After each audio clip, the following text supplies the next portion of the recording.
Bi nêzîkbûna cejna Remezanê, şîrînfiroşên bajarê amadekariyên xwe ên cejnê bi roj û bi şev dikin. Lewra bi tonan şîrînî tên amadekirin. Welatiyên bajarê Amedê di cejnê de herî sê de şîrîniya bi navê qedeyfa bi badayî daxwaz dikin.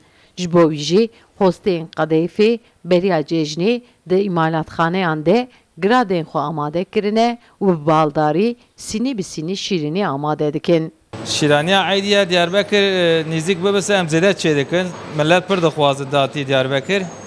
Cewîzlî, fıstığlî, qaymaqlî. Millet dixwaze em jî dişîne em ji bela wî zêde îş dikin. Me heziriya xwe kiriye, sıkıntı nemayana. Em normal Eydiyada dora 10 ton falan difroşin. Em mekî zêde me başiya kirî, me kirî stok kirine.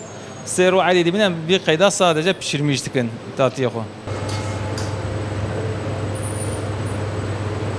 Şîrîniya Amedê a bi navê qedeyf di destpêkê de ji aliyê hosteyan ve hevîrê wî têl bi têl tê çêkirin. Dûre bi guz û fistiqan tê pêçandin û tê badandin.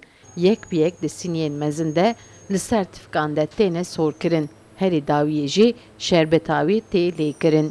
Şîrîniya qedeyf li ser siparişan ji bo dervê Amedê jî tê rêkirin.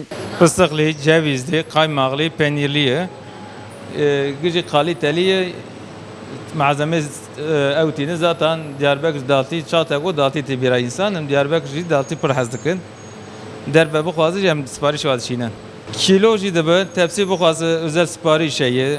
Çava bu fazla müşteriye ona göre çedikin daltı.